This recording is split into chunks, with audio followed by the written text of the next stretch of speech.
Hello friends, नमस्कार। आज हम लोग प्रथम सूचना रिपोर्ट के संबंध में वार्ता करेंगे। प्रथम सूचना रिपोर्ट क्रिमिनल जस्टिस सिस्टम का सर्वाधिक महत्वपूर्ण प्रलेख है तथा इसी के पंजीकरण के पश्चात किसी आपराधिक घटना की विवेचना का प्रश्न उत्पन्न होता है। प्रथम सूचना रिपोर्ट के पंजीकरण के बिना किसी आपराधिक घटना की विवेचनात्मक कार्रवाई प्रारंभ ही नहीं हो सकती है। यह वह प्रलेख है जो इसका आशय, इसका उद्देश्य, इसका महत्व आपराधिक घटना को, आपराधिक कार्यवाही को गति प्रदान करना होता है तथा इसी के आधार पर आपराधिक कार्यवाही का श्री गणेश होता है। इसे आपराधिक न्याय व्यवस्था की आधारशिला कहा जा सकता है। माननीय सर्वोच्च न्यायालय द्वारा विजय सिंह बनाम बिहार सरकार AIR 2002 पृष्ठ 1449 में यह स्पष्ट रूप से निर्णित किया गया है कि it is intended to set the criminal law in motion. इसका आशय क्रिमिनल लॉ को गति प्रदान करना होता है और इसमें सारे छोटे छोटे विवरणों का दिया जाना आवश्यक नहीं होता है। माइन्यूट डिटेल्स जो है, minute details are not required in first information report. संज्ञेय अपराध घटित होने की स्थिति में इसकी सूचना पीड़ित अथवा घटना को देखने वाले व्यक्ति द्वारा संबंधित थाने को दी जा सकती है। संबंधित थाने को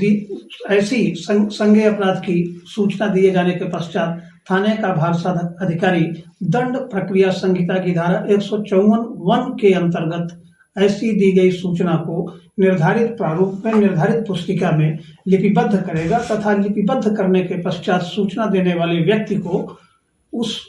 पढ़कर उसे सुनाएगा तथा उसकी द्वितीय प्रति सूचना देने वाले व्यक्ति को निःशुल्क प्रदान की जाएगी। संज्ञेय अपराध वह अपराध हैं जो दंड प्रक्रिया संहिता की अनुसूची 1 के अंतर्गत दर्शित किए गए हैं। इनमें मुख्य रूप से गंभीर चोट पहुंचाने, हत्या, हत्या के प्रयास, सदोष मानववध के प्रयास, चोरी, उद्यापन, लूट, डकैती, हत्या के साथ डकैती,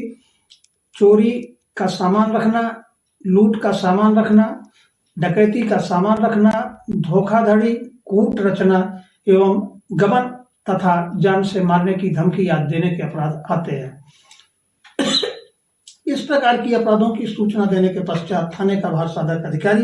विधिक रूप से बाध्य होता है दी गई सूचना को पंजीकृत करने के लिए तथा पंजीकृत की गई सूचना के क्रम में अपराध की विवेचना करने के लिए उसकी विधिक बाध्यता होती है।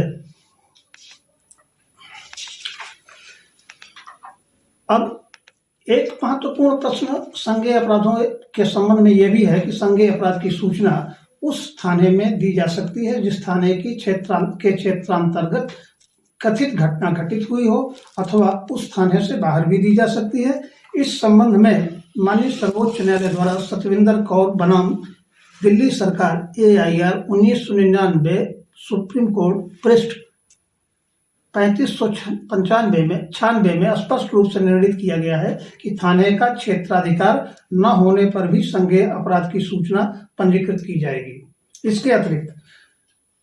माननीय सर्वोच्च न्यायालय द्वारा ही रमेश कुमार बनाम बिहार सरकार AIR 2006 सुप्रीम कोर्ट पृष्ठ 1332 में निर्णित किया गया है कि दंड प्रक्रिया संहिता की धारा 154 के प्राविधान आज्ञापक अर्थात मैंडेटरी नेचर के हैं और इसमें पुलिस अधिकारी के पास किसी भी प्रकार का यह विवेकाधिकार नहीं होता है कि वह दी गई सूचना को पंजीकृत करे अथवा न करे, जबकि संबंधित पुलिस अधिकारी संज्ञेय अपराध की दी गई सूचना को पंजीकृत करने के लिए बाध्य है। पुनः यह प्रश्न उठता है कि यदि थाने के भारसाधक अधिकारी द्वारा संज्ञेय अपराध के संबंध में दी गई सूचना का पंजीकरण न करे या पंजीकरण करने से इनकार कर दे तो उस स्थिति में पीड़ित व्यक्ति के पास क्या विधिक उपचार होगा। दंड प्रक्रिया संहिता की धारा 154(3) में स्पष्ट रूप से प्राविधानित है कि यदि संज्ञेय अपराध के संबंध में दी गई सूचना का पंजीकरण संबंधित थाने में नहीं किया जाता है तो पीड़ित व्यक्ति ऐसे संज्ञेय अपराध की सूचना जिले के पुलिस अधीक्षक को दे सकता है तथा जिले के पुलिस अधीक्षक ऐसी प्राप्त सूचना के आधार पर उस अभियोग की विवेचना स्वयं करेंगे अथवा अपने किसी अधीनस्थ अधिकारी से सुनिश्चित कराएंगे। दिनांक 3/2/2013 को दंड प्रक्रिया संहिता की धारा 154 में महत्वपूर्ण संशोधन किए गए हैं, जिनके अनुसार धारा 326A, 326B, 354, 354A, 354B, 354C, 354D, 376, 376A, 376AB, 376B, 376C, 376D, 376DA व 376DB तथा 509 के अपराधों के संबंध में दी गई सूचनाएं किसी महिला पुलिस अधिकारी द्वारा अथवा महिला अधिकारी द्वारा ही पंजीकृत की जाएगी। इसके अतिरिक्त उपरोक्त संशोधनों के अतिरिक्त यह भी संशोधन किया गया है कि धारा 354, 354A, 354B, 354C, 354D व 376, 376A, 376AB, 376B, 376C, 376D, 376DA, 376DB, 376E तथा 509 के अपराधों के संबंध में सूचना देने वाली व्यक्ति, सूचना देने वाली पीड़िता यदि आंशिक अथवा पूर्ण रूप से शारीरिक अथवा मानसिक रूप से विकलांग है तो ऐसी सूचना उसके निवास स्थान पर जाकर अथवा उसके इच्छित स्थान पर जाकर ही पंजीकृत की जाएगी तथा ऐसी पंजीकृत की गई सूचना की विधिवत वीडियोग्राफी भी कराई जाएगी तथा सूचना की प्रति भी पीड़िता को प्रदान की जाएगी। उपरोक्त संशोधनों के अतिरिक्त दंड प्रक्रिया संहिता की धारा 164 में यह भी संशोधन किया गया है कि भारतीय दंड संहिता की धारा 354A, 354B, 354C, 354D तथा बलात्कार आदि के अपराधों में अभियोग के पंजीकरण के शीघ्र संबंधित पीड़िता का संबंधित मजिस्ट्रेट के समक्ष कलमबंद बयान अनिवार्य रूप से कराया जाएगा। उपरोक्त संशोधनों के अतिरिक्त भारतीय दंड संहिता में एक नई धारा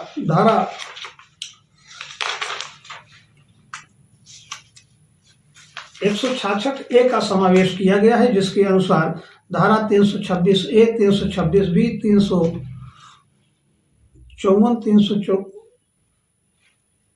354B, 370, 370A, 376, 376A, 376B, 376C, 376D व 509 के अपराधों के संबंध में दी गई सूचनाओं के पंजीकरण से यदि थाने का भारसाधक अधिकारी इनकार करता है तो वह उसका यह कृत्य जो होगा भारतीय दंड संहिता की धारा 166A के अंतर्गत दंडनीय अपराध होगा। यह अपराध संज्ञेय प्रकृति का होगा तथा इसके अंतर्गत ऐसे थाने के भारसाधक अधिकारी के विरुद्ध कार्रवाई की जाएगी जिसने अभियोग का पंजीकरण न किया हो या अभियोग का पंजीकरण करने से इनकार किया हो। तो इन उपरोक्त तथ्यों के अतिरिक्त यह स्पष्ट है कि अभियोग का पंजीकरण संज्ञेय अपराध में दी गई सूचना के अनुसार किया जाना बाध्यकारी एवं अनिवार्य है। अब प्रश्न ये उठता है कि क्या दर्ज की गई प्रत्येक प्रथम सूचना रिपोर्ट की विवेचना करने हेतु थाने का भारसाधक अधिकारी विधिक रूप से बाध्य है अथवा नहीं। इस संबंध में दंड प्रक्रिया संहिता की धारा 157(1)B में स्पष्ट रूप से प्राविधानित है कि यदि थाने का भारसाधक अधिकारी किसी पंजीकृत अपराध के संबंध में यह निष्कर्ष लेता है कि उक्त अभियोग की विवेचना किया जाना सर्वथा निराधार एवं निरर्थक है तो वह ऐसे अभियोग की विवेचना नहीं करेगा। धारा 157(2) के अंतर्गत यह व्यवस्था है कि यदि थाने का भारसाधक अधिकारी विवेचना न करने का निर्णय लेता है तो उसे लिखित रूप से कारण जो अंकित करना पड़ेगा। उत्तर प्रदेश पुलिस रेगुलेशन के पैरा 104 में भी यह प्राविधान है कि चोरी के छोटे मामले, मारपीट के छोटे मामले, भारतीय दंड संहिता की धारा 95 के अंतर्गत वर्णित अपराध आदि जो तुच्छ प्रकृति के अपराध हैं उसमें थाने का भारसाधक अधिकारी यह निर्णय ले सकता है कि अभियोग की विवेचना न की जाए, परंतु पुलिस रेगुलेशन के पैरा 105 के अनुसार वो बाध्य है कि विवेचना न करने का कारण प्रथम सूचना रिपोर्ट की द्वितीय प्रति स्पष्ट रूप से मुखरित तरीके से अंकित करेगा तथा इसकी सूचना देने वाले व्यक्ति को भी प्रदान करेगा। प्रथम सूचना रिपोर्ट एक लोक दस्तावेज है, पब्लिक डॉक्यूमेंट है और संबंधित अभियुक्त जो है इसकी प्रति प्राप्त करने के लिए विधिवत अधिकृत है। इसमें आवश्यक नहीं है कि सारे गवाहों के नाम जो है प्रथम सूचना रिपोर्ट में अंकित किए जाएं। ये बातें जो है विवेचना के मध्य जो है भी आ सकती हैं। इनका न आना जो है कोई अभियोजन कथानक के लिए घातक नहीं होता है। प्रश्न उठता है कि क्या संज्ञेय अपराधों के अतिरिक्त जो सूचनाएं दी हैं, जो घटनाएं होंगी, उनकी सूचनाएं किस प्रकार से दी जाएंगी? तो ऐसे अपराध जो संज्ञेय नहीं है उनकी सूचनाएं थाने के भार साधक अधिकारी को दी जाएंगी, जो इसके द्वारा निर्धारित प्रारूप में सूचनाओं का पंजीकरण किया जाएगा। सूचनाओं के पंजीकरण के पश्चात दी गई सूचनाओं को पढ़कर सुनाने के बाद उसकी एक प्रति सूचनाकर्ता को थानाध्यक्ष द्वारा प्रदान की जाएगी। असंज्ञेय अपराधों की विवेचना थाने के भार साधक अधिकारी द्वारा स्वयं प्रारंभ नहीं की जा सकती है। विवेचना प्रारंभ करने के थाने के भार साधक अधिकारी को संबंधित न्यायालय से विवेचना की अनुमति प्राप्त करना अनिवार्य हो। उपरोक्त के अतिरिक्त यह भी उल्लेखनीय है कि असंज्ञेय अपराधों की विवेचना के मध्य कोई विवेचक किसी अभियुक्त को बिना न्यायालय से वारंट प्राप्त किए गिरफ्तार करने हेतु सशक्त नहीं होगा। इसके अतिरिक्त यह भी उल्लेखनीय है कि असंज्ञेय अपराध की सूचना मात्र उसी थाने में दी जा सकती है जिस थाने के क्षेत्रांतर्गत संबंधित अपराध घटित हुआ हो।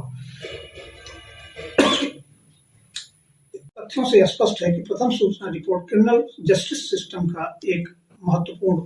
अभिलेख है, जिसके संबंध में उपरोक्तानुसार उप प्राविधान बनाए गए हैं तथा उपरोक्त स्थितियों में धारा 154(1) व 154(3) के अंतर्गत भी यदि अभियोग का पंजीकरण नहीं किया जा सकता है तो पीड़ित व्यक्ति क्षेत्राधिकार रखने वाले मजिस्ट्रेट के समक्ष विवेचना का निर्देश निर्गत करने हेतु प्रार्थना पत्र प्रस्तुत कर सकता है तथा अपराध का संज्ञान लेने वाले मजिस्ट्रेट द्वारा प्रार्थना पत्र के तथ्यों के आधार पर संबंधित थानाध्यक्ष को थाने के भार साधक अधिकारी को अभियोग की विवेचना का निर्देश निर्गत कर सकता है तथा ऐसे निर्देश के अनुपालन में थाने का भार साधक अधिकारी अभियोग का पंजीकरण कर विवेचना करने हेतु बाध्य होता है। धन्यवाद।